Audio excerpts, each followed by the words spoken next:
Fala aí pessoal, beleza? Seguinte galera, a gente vai começar a estudar um pouco agora sobre o evangelista Lucas. Só que antes de falar um pouco do evangelista em si, vamos entender um pouco as motivações que ele teve em escrever o evangelho de Lucas, como que ele começou a escrever esse evangelho. Então vamos lá, existem muitas teorias e informações em relação a esse assunto. A mais possível, né, a mais plausível que a gente tem aqui é que Lucas ele ficou literalmente, né, bem encantado com as histórias que o apóstolo Paulo contava, lembrando que Lucas conheceu o apóstolo Paulo lá na segunda viagem missionária do apóstolo Paulo, lá em Atos capítulo 16. E a partir desse momento ele começou a ouvir as histórias que Paulo contava acerca de Jesus.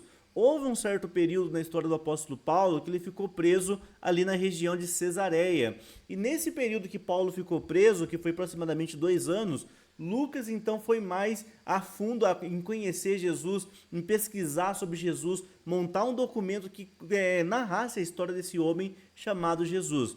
Então, basicamente, a história do Evangelho de Lucas começou exatamente dessa forma. Lucas ele fez um trabalho tão maravilhoso que ele ia nos lugares onde Jesus passou, entrevistava as pessoas, recolhia o máximo de informação possível, né, sobre a vida de Jesus, o que Jesus fez, o que Jesus falou, pegou os detalhes, anotou tudo e montou então o seu evangelho.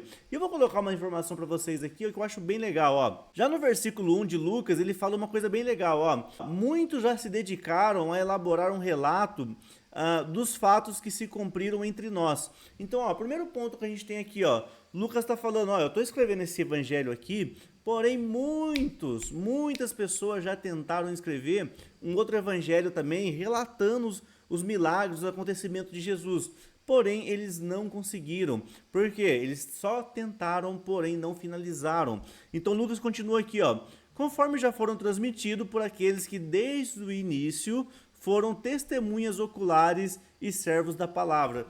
Então, o segundo ponto que a gente tem aqui é o Lucas, então, ele estava entrevistando, falando com as pessoas que foi testemunho ocular das pessoas que serviam Jesus, das pessoas que andavam com Jesus. Então esse evangelho, quando eu falo que é um dos evangelhos mais importantes, né? Um dos evangelhos mais com detalhes, riqueza de informação, é o de Lucas. Por quê? Ele foi nos lugares onde Jesus passou, entrevistou as pessoas, ele falou com as pessoas, né, que teve contato ocular com Jesus e assim ele relatou no seu evangelho. Eu vou dar um exemplo, ó.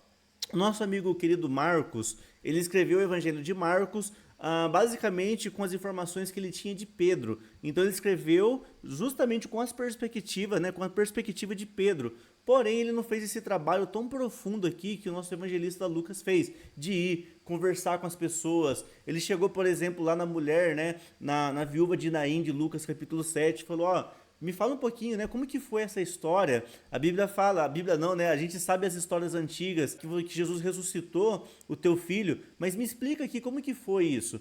Ele fez uma entrevista com essa pessoa para ele saber, né, exatamente como que ocorreu. Então o Evangelho de Lucas, ele é muito detalhista, justamente porque Lucas, ele era um médico, ele era um doutor. Sendo doutor, né, ainda mais naquela época, era uma pessoa que lia muito e todos os detalhes importam.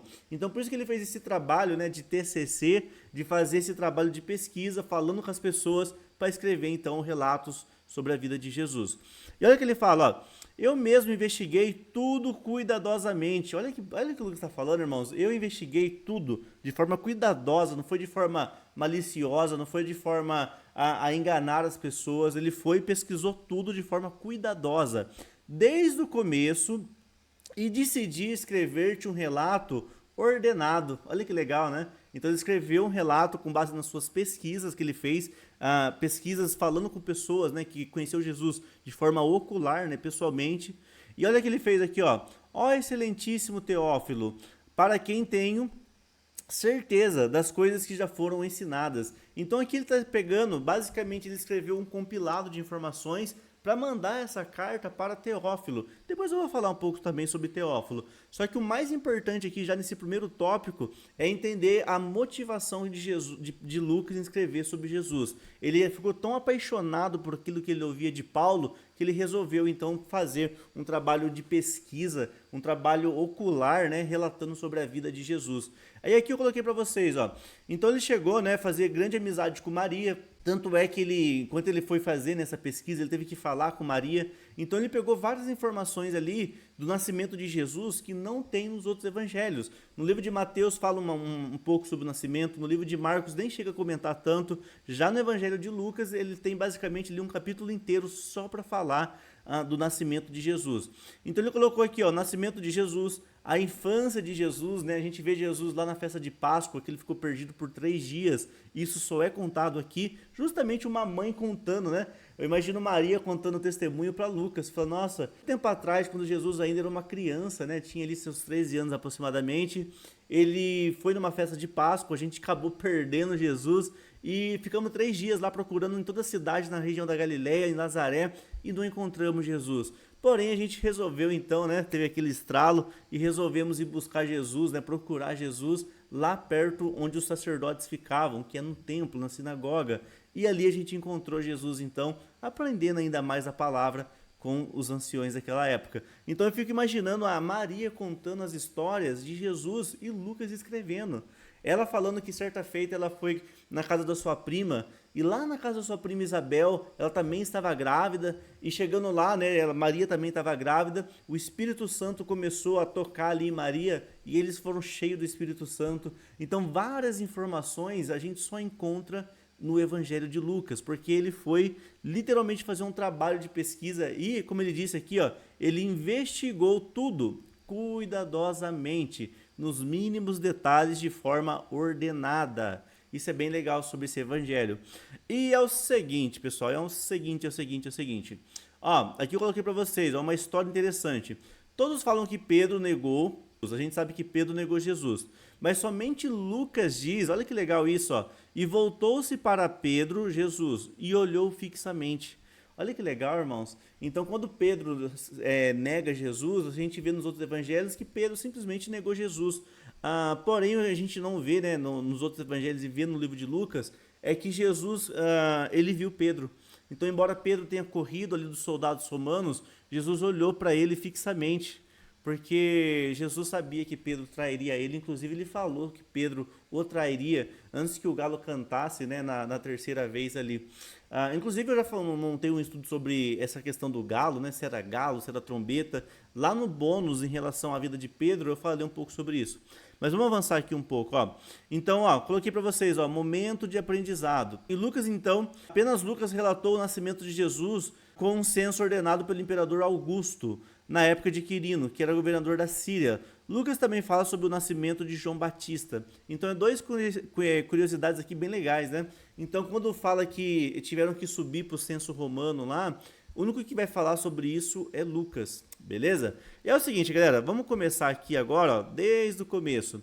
Eu comecei na parte de baixo, né, falando da vida de Lucas, mas vamos começar aqui na parte de cima e a gente vai avançando aqui para conhecer ainda mais sobre esse personagem tão maravilhoso que é Lucas. Vamos lá, a primeira característica aqui de Lucas, então, ó, que ele era médico, como a gente já falou. E ele conheceu o apóstolo Paulo justamente na segunda viagem missionária do apóstolo Paulo. E eu coloquei para vocês aqui, ó, Paulo então chamava ele de médico amado. E aqui eu coloquei o momento de curiosidade para vocês. Lucas ele foi o único autor do Novo Testamento que ele não era judeu. Então, entre os autores da Bíblia, Lucas ele é o único que ele escreveu então, né, o seu livro, mesmo não sendo judeu. E aqui eu coloquei para vocês, ó, outra curiosidade, ele escreveu pelo menos 2 livros da Bíblia. Lucas escreveu então o Evangelho de Lucas, que é o que a gente está estudando agora, e ele escreveu também Atos. E algumas pessoas chegam a teorizar que Lucas escreveu também o livro de Hebreus. Quando a gente for estudar o livro de Hebreus, a gente vai estudar um pouco mais sobre quem escreveu esse livro. Muitas pessoas erroneamente acreditam que quem escreveu o livro de Hebreus seja o apóstolo Paulo. Pessoal, eu já vou até adiantar um pouco para vocês aqui esse assunto, mas depois a gente vai conversar mais a fundo sobre isso. Não foi o apóstolo Paulo que escreveu o livro de Hebreus. Eu sinto muito decepcionar você que está vendo esse vídeo, porque a maioria das pessoas acreditam mesmo que quem escreveu foi o próprio apóstolo Paulo. Por que eu falo que não foi o apóstolo Paulo? Porque o próprio livro de Hebreus fala que quem escreveu esse livro é da 3ª geração. Paulo é 2ª geração. Então, exemplo, a 1ª geração, João, os apóstolos, os discípulos ali, os 12, 1ª geração. Aí essas pessoas depois formaram outra geração de seguidores. Essa segunda geração está incluso o apóstolo Paulo. Terceira geração, essas pessoas da segunda geração ganharam muitas pessoas que veio ser essa terceira geração. Lucas é a terceira geração. Então, o mais provável, né, o mais plausível que seja o autor dessa carta seja o Lucas. Porque o autor do livro de Hebreus fala que ele é da terceira geração. Ele não conheceu Jesus de forma ocular, mas ele é ali da terceira geração. Sendo assim, a gente acredita que Lucas é o candidato mais provável de ter escrito o livro de Hebreus. Mas aqui é um assunto que a gente vai conversar quando a gente chegar lá, beleza? A gente está focado em Lucas agora. Futuramente, nas próximas aulas, quando chegar em Hebreus, a gente vai focar nas teorias e confirmações de quem escreveu o livro de Hebreus. Vamos lá, peculiaridade de Lucas. Ele então aqui, ó, sempre que ele cita o Antigo Testamento, Lucas usa a versão grega e não traduz diretamente do hebraico. Por quê? A gente sabe que Lucas ele era grego, ele não tinha uma fluência tão grande assim no hebraico. Então, na maioria dos seus escritos, ele cita coisas relacionadas ao grego e não ao hebraico. E ele se refere pelo menos 4 vezes à língua hebraica, de maneira que deixa a impressão que ele não era fluente no idioma. Então, realmente, pessoal, Lucas, por ser grego, ele não dominava 100% do hebraico, então ele escreve, na maioria das suas cartas de Lucas e Atos, em grego, beleza? Vamos lá, em Colossenses 4, Lucas é distinguido dos homens, né, pela circuncisão. Certamente, então, ele era gentil e não era judeu. Segundo Jerônimo e Eusébio, ele era da região de Antioquia. Isso daqui é uma informação bem legal. Quando a gente fala que ele era da região de Antioquia, foi justamente ali que o apóstolo Paulo passou para fazer ali as suas viagens missionárias. E o legal aqui de Antioquia, que a Bíblia fala, né, que a primeira vez que as pessoas foram chamadas de cristãos, reconhecidas como cristão, foi lá em Antioquia. E aqui eu coloquei para vocês, ó, os motivos que fazia com que Lucas amasse a igreja de Antioquia é porque ele era dessa região de Antioquia. Então, ó, talvez seja esse um dos motivos que Lucas se alegrava pelo nascimento da igreja ali em Antioquia. Depois vocês leiam ali Atos capítulo 11. Vamos lá. Aqui eu coloquei para vocês então um pouquinho agora da conversão do Lucas, né? Como o Lucas conheceu o evangelho. Basicamente, pessoal, o apóstolo Paulo, quando foi fazer a sua segunda viagem missionária, leia depois lá em Atos capítulo 16, que vai contar um pouco melhor a história. Então, assim, nessa viagem missionária do apóstolo Paulo, ele acabou pregando para muitas pessoas, inclusive ele pregou também para Lucas. Lucas conheceu o evangelho a partir daqui de Atos capítulo 16, na segunda viagem missionária do apóstolo Paulo. E aqui eu coloquei para vocês, ó. Então, segundo os historiadores, ele estudou medicina na escola de Alexandria, que fica lá no Egito. Então, assim ele finalizou a faculdade dele e foi para Troade, ou Troade, né, onde conheceu o apóstolo Paulo, que estava na sua segunda viagem missionária. E olha que legal, ó. Isso aconteceu em algum momento entre o versículo 9 e o versículo 10. Isso daqui é um ponto bem legal aqui para você prestar atenção. Em algum momento ali entre o versículo 9 e o 10 foi onde Lucas ingressou agora, né, junto com o apóstolo Paulo e Silas para viagens missionárias. Então, ó, na primeira viagem missionária, o apóstolo Paulo estava com Barnabé. Não sei se vocês lembram, na primeira viagem missionária, então, foi Paulo, foi Marcos e foi Barnabé. Já na segunda viagem missionária, Paulo não quis levar Marcos. Então, Paulo ele vai na segunda viagem missionária, não mais com Barnabé e nem com Marcos, mas na segunda viagem missionária ele pega Silas e eles vão para a segunda viagem missionária. Lucas ele ingressou nessa equipe aqui de 2 pessoas a partir desse momento. E por que a gente defende isso? Vamos lá, aqui eu coloquei para vocês, ó. Até o versículo 8, Lucas está sempre falando eles. Ó, eles fizeram isso, eles foram até aquele local. A partir do momento agora, pessoal, ó, a partir do momento do versículo 10, aí Lucas ele ingressou na equipe e o pronome que ele começa a utilizar agora não é mais eles. Agora o pronome que ele começa a usar é o pronome nós, porque ele já incluiu ali ele mesmo na viagem missionária. Então, ó, e quando eles chegaram à Mísia, aqui tá falando, ele ainda falando, porque ele não tinha chegado ainda, entrado na equipe. Então ele tá sempre usando aqui, ó, eles. Porém, pessoal, aqui ó, no versículo 10, quando ele já tinha entrado na equipe. Ó, e logo depois dessa visão, nós, agora sim, depois dessa visão, nós, ele já está na equipe, tá ele e Silas e o apóstolo Paulo. nós procurávamos partir para Macedônia, que é uma passagem bem legal que a gente vai estudar depois lá no livro de Atos. Vamos lá. Então, o que isso quer dizer para nós, pessoal? Isso aqui é um dos argumentos, mas são vários argumentos. Quer dizer que o apóstolo Paulo evangelizou Lucas na sua segunda viagem missionária. Lucas, então, agora, a partir desse momento, do versículo 10, ele passa a fazer parte da equipe missionária de Paulo, e as próximas viagens que Paulo vai fazer, vai levar justamente Lucas também. Algumas pessoas chegam a teorizar que Paulo levou Lucas justamente porque ele era médico e ele era literalmente, né, o médico da equipe, e faz até um pouco de sentido. Porém, né, a Bíblia fala em alguns certos momentos que ele deixa de ser médico e ele passa a ser agora cooperador, como uma forma a gente vai ver daqui a pouquinho. Vamos avançar aqui então, ó. De Troade, Paulo, Silas e Timóteo, Lucas partiram para Macedônia. Na primeira cidade de Macedônia, em que eles pregaram, foi Filipos. Aqui depois é um pouquinho da história das viagens que a gente vai estudar também depois. Vamos lá. Então aqui eu coloquei para vocês, ó, Paulo faz menção de Lucas pelo menos 3 vezes. Lucas é chamado por Paulo de médico amado. E em Filemão ele chama de meu cooperador. Olha que legal isso, né? Então ele entrou na equipe de Paulo como médico amado. Porém, a gente sabe que a carta de Filemão foi uma das últimas cartas que o apóstolo Paulo escreveu. Inclusive, ele estava em prisão domiciliar nessa época. E Paulo agora, nesse último momento aqui, né, próximo do fim da sua vida, ele chama Lucas agora de meu cooperador. Isso aqui é bem legal, pessoal, porque ele começou como médico e ele finalizou a sua carreira sendo um cooperador na casa de Deus. E aqui eu coloquei exatamente isso, ó, momento de aprendizado. Isso nos ensina que pelo menos 2 coisas. A primeira, Paulo trata ele como médico amado. Possivelmente ele começou as viagens sendo médico, né, para ajudar o apóstolo Paulo. Porém, né, conforme vai avançando ali, ele passa a ser cooperador.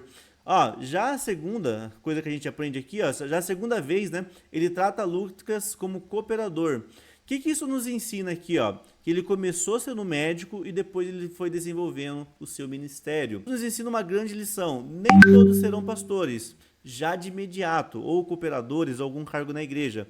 É muito importante que você tenha a sua profissão e depois você comece a servir como cooperador. Claro, cada caso é um caso. Irmãos, o que eu estou querendo dizer aqui, né? Muitas pessoas falam, inclusive eu tenho amigos que falam, né? Não, meu sonho é ser pastor. Irmãos, eu estou falando porque eu sei que tem muitas pessoas que pensam dessa forma. E aqui eu não estou aqui para jogar um balde de água fria em ninguém, né? Mas o que acontece? Lucas, antes de ser cooperador, ele era médico. Por que eu estou dizendo isso? Tem muitas pessoas que falam, ah, não, o meu sonho é ser pastor, já quero começar a pregar.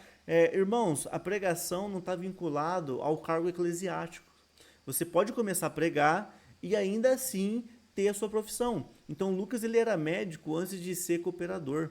E assim, o que eu estou querendo dizer com tudo isso? Você pode ter a sua profissão, você pode ir trabalhar, ganhar o seu dinheiro, formar, né, a sua base familiar e depois você pode sim exercer aí o seu ministério eclesiástico, né, e começar ali a ser pastor, diácono, obreiro. Só que antes de você fazer essas coisas, pelo menos assim foi com Lucas, é legal que você tenha uma base ali bem sólida para que você consiga, né, exercer o seu chamado eclesiástico da melhor forma possível. Obviamente, cada caso é um caso, cada pessoa é uma pessoa. Aqui eu estou falando exclusivamente do Lucas. Primeiro ele era médico e depois ele virou cooperador. Algumas vezes na sua vida você vai ter que ser primeiro alguém na sua casa, alguém na sua profissão, para depois você exercer o seu chamado ministerial com uma excelência, sem preocupações com dívida, sem preocupações com dinheiro, porque você já está estável. A partir desse momento agora, você vai se preocupar apenas com as almas. Você vai se preocupar em apenas em se capacitar ainda mais, aprender da palavra, buscar uma presença maior do Espírito Santo, uma porção dobrada. Então, você fazendo dessa forma, eu acredito que seja uma forma mais comum, biblicamente falando. Porém, como eu disse, cada caso um caso, cada pessoa uma pessoa, cada vida uma vida. Mas vamos lá. Aqui eu coloquei para vocês, ó, uma tradição mais antiga. Alguns dizem que Lucas foi criado na casa de Teófilo, porque ele destinou a sua carta ao excelentíssimo Teófilo. Vamos lá, Teófilo então ele era um rico oficial do governo romano, lá em Antioquia. Esse homem, né, foi que Lucas destinou então as cartas, né? Tanto a carta de Lucas foi destinado ao excelentíssimo Teófilo, e a carta de Atos também foi destinado a Teófilo. Vamos lá. A importância de Lucas para a composição da Bíblia. cerca de 27% do Novo Testamento foi escrito por Lucas. Irmãos, vamos para pensar, né? Ele escreveu basicamente um quarto da Bíblia, do Novo Testamento.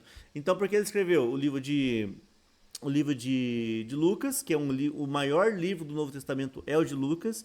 Ele escreveu também o livro de Atos e possivelmente, se for comprovado que ele escreveu o livro de Hebreus, aí ele escreveu pelo menos um quinto aqui, né? Ele escreveu pelo menos aqui, ó, 37% do Novo Testamento. Vamos lá. Depois aqui a gente tem, ó, a parte então da educação de Lucas. Como a gente falou, Lucas estudou lá em Alexandria, lá no Egito, e o Lucas era um homem culto, ele era um médico. E aqui eu coloquei umas informações em relação ao vocabulário dele. Existem pelo menos 800 palavras, olha que legal isso, né, irmãos? 800 palavras que só existem no Evangelho de Lucas e Atos. Então tem palavras ali rico em vocabulário que não tem em outros lugares. Porque as pessoas falavam um pouco mais simples, falavam um pouquinho palavras mais comuns. Então, um exemplo, né? Pega um livro e alguém fala assim, ó, por favor, pegue uma água. Lucas escreveria assim, ó, queira por obséquio pegar uma água, porque Lucas era muito rico em vocabulário. Então ele falava as mesmas coisas com palavras diferentes. Isso é uma característica de Lucas, que estudou muito e tinha um vocabulário muito rico naquela época. Então, pelo menos 800 palavras aqui só é mencionadas nos escritos de Lucas.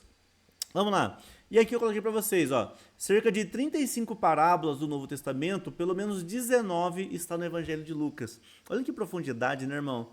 Enquanto os outros evangelhos só falam das parábolas e repetem entre si, né, nos sinóticos, aqui em Lucas tem pelo menos 19 que só tem no livro de Lucas. Lucas conheceu Jesus pessoalmente? Pessoal, Lucas não conheceu Jesus pessoalmente. Lucas, então, ele é dessa terceira geração, né? E ele fala, ó, desde o princípio foram testemunhas oculares e ministros da palavra. Aqui ele falando que ele não conheceu, né, de forma ocular Jesus, porém ele escreveu esse livro aqui fazendo muita pesquisa de forma cuidadosa e conversando com as pessoas que foram testemunhas oculares. Então ele não conheceu Jesus. Ele está na terceira geração.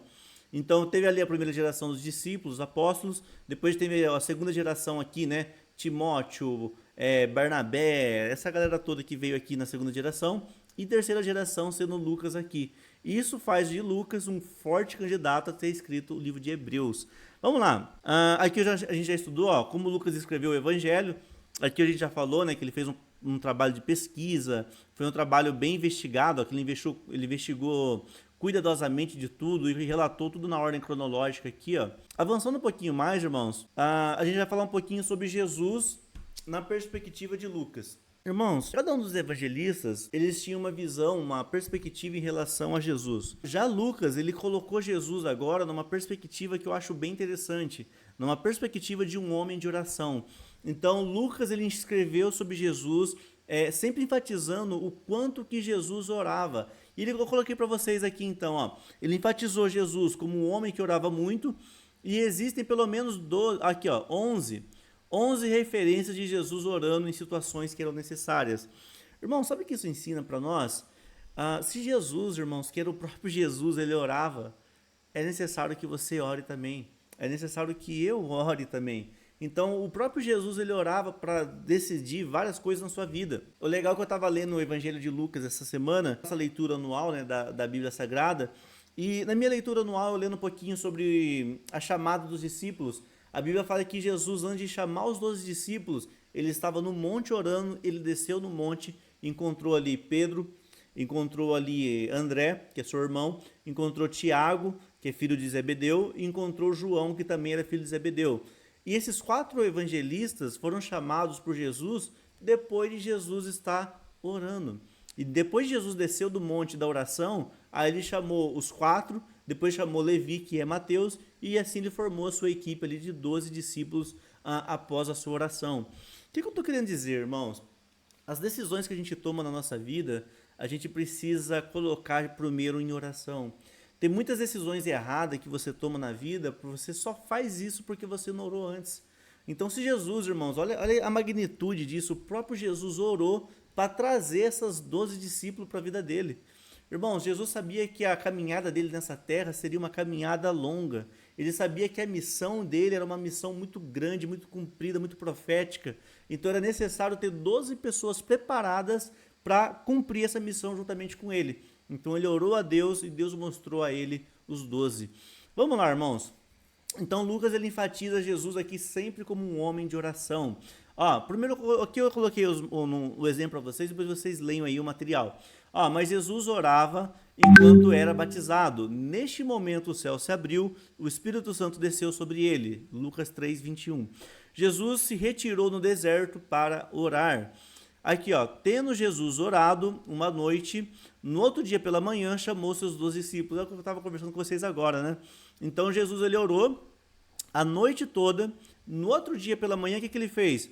Ele chamou seus 12 discípulos. Ele só fez isso, irmãos, após a oração.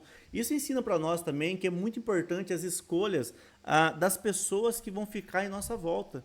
A gente tem que saber escolher muito bem com quem a gente vai namorar, casar, noivar. A gente tem que saber muito bem com quem que a gente vai chamar para ser o nosso sócio, para ser o nosso parceiro de negócio, por quem que a gente vai chamar para ser um diácono. Então, todas as decisões que cercam nossa vida, é necessário fazer uma oração. Vamos avançar aqui, ó. Aqui eu coloquei vários exemplos para vocês, ó, pelo menos 11 exemplos aqui, ó, de Jesus orando. Ó, apenas Lucas fez constar, né, a oração de Jesus na cruz. Então aqui tem várias informações aqui para vocês lerem também. Vamos lá, irmãos. Característica do Evangelho de Lucas. Então ele eliminou, né, os comentários de Jesus sobre os não-judeus, de serem cães, de serem porcos. Então várias referências judaicas, esse grego ele acabou não colocando no seu evangelho. Então ele não fala, por exemplo, dos cães, ele não fala dos porcos, porque esses linguajar só faz sentido para o povo judeu.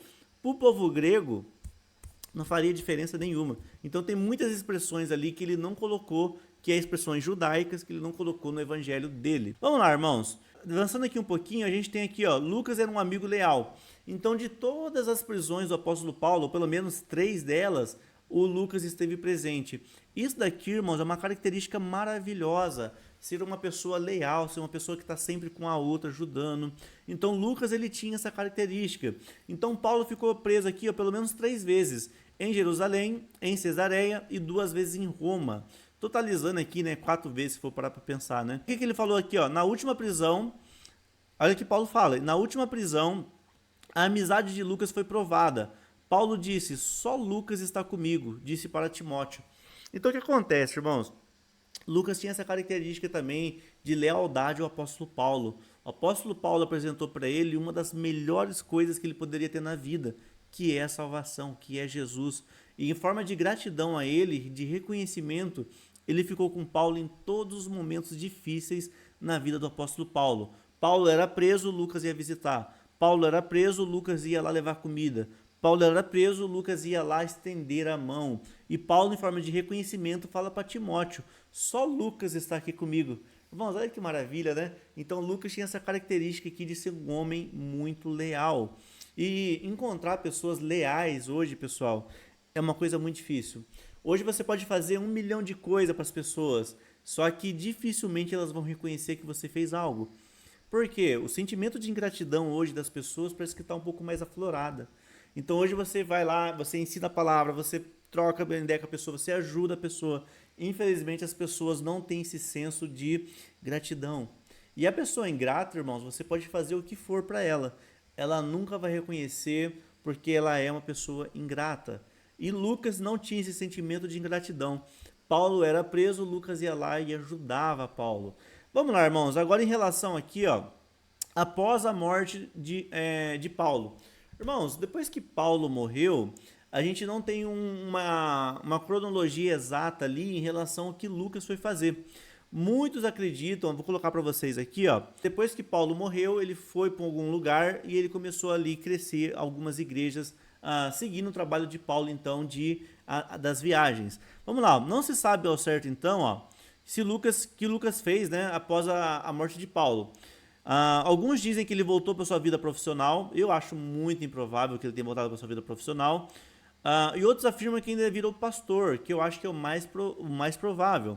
Alguns estudiosos, como Orígenes e Jerônimos, eles acreditam que Lucas e Tito eram irmãos. Olha que legal, né? Aquele Tito lá que aparece então no livro de Tito, que Paulo escreveu para Tito, assim como escreveu para Timóteo, esse Tito possivelmente era irmão de Lucas. Há indícios históricos que Lucas jamais se casou e ainda pregou na Grécia. É o que mais faz sentido e é também o que eu acredito. Após a morte de Paulo, ele ficou na Grécia ali pregando, onde ele morreu com aproximadamente 84 anos, como mártir, enforcado em uma oliveira em Betínia. E é o seguinte, pessoal, e assim então a gente finalizou aqui o estudo da vida de Lucas. Nas próximas aulas, então, a gente vai estudar um pouco sobre Teófilo e outros assuntos aqui que cercam o livro de Lucas, beleza? Até mais e tchau, tchau.